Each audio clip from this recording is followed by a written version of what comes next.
Hey guys, have you guys ever made a mistake where you don't get blamed, shamed, or punished? Instead, you guys get collaboration, empathy, understanding, and at the end of it, you get celebrated for achieving a better outcome. You see, this world that I'm talking about was completely alien to me. There's no such thing as make a mistake and you get away with it. You see, the world I'm talking about is the world of gymnastics that I entered when I was 19 years old because I was complaining to my friend that I needed a job and we were doing parkour and acrobatics, and why not start a career in gymnastics? So I began coaching in gymnastics, and in this world I was like completely culture shock. I saw kids making a ton of mistakes and not get punished and not get yelled at. Instead, their coach mentor them, be with them, kind of sh- just pay positive attention to them until they succeed. And I say this over and over and over again to the point that I said, okay, I'm gonna have to stop learning psychology for now because I really want to be in a place before children need to see a psychologist. And I stuck to this job for over 10 years now, doing a lot of research. I wrote down every single uh, key moment, that like jaw-dropping moment, to the point I got about 100,000 words, and now 200,000 words. And so the key moments, I want to share some of the key moments. One of it was I was sending a group of kids down after the gymnastics class. We were meant to meet them at the canteen where the parents picked them up, and one kid was doing cartwheels on it. Right. Typically, in the world that I'm in, if you mess about in a place where you're not supposed to do cartwheel stuff, you're gonna get yelled at.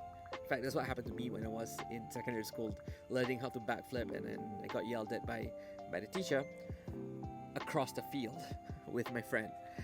So I was about to go in and kind of like tell the child off, being a new coach, not knowing ethical communication back then. Her parent came in first and smiled, and she said, "Oh, that's a nice cartwheel.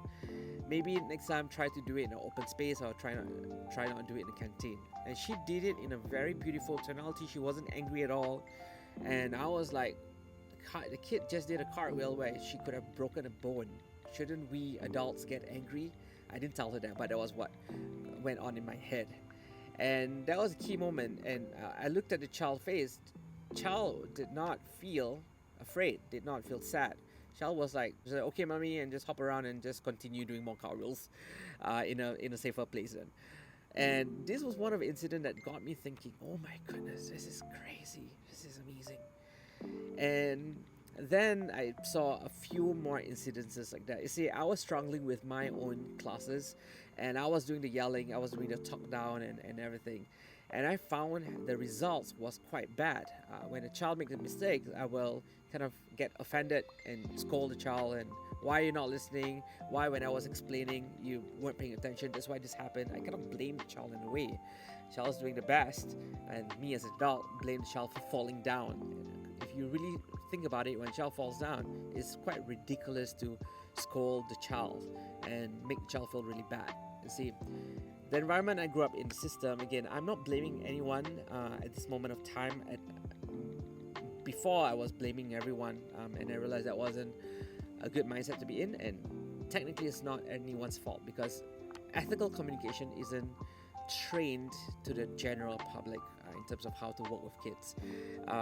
Like specialized education is there, but there's no awareness on this back then as much as today. Today we have a lot of Instagram posts on how do we treat children properly and everything, and I love all of this. So yeah, I want to share more of the incident like this. What got me writing to 200,000 pages, 200,000 words on research on this environment when I decided to quit psychology and do my own personal research, as I studied neuroscience, neurolinguistics, psychology, sociology, and all of these kind of things. I can't wait to share them with you, and the hope is for you to take one or two snippets and try it out in your own classes. For this one, try not yelling at kids and try giving positive advice. That's all. Thanks, guys.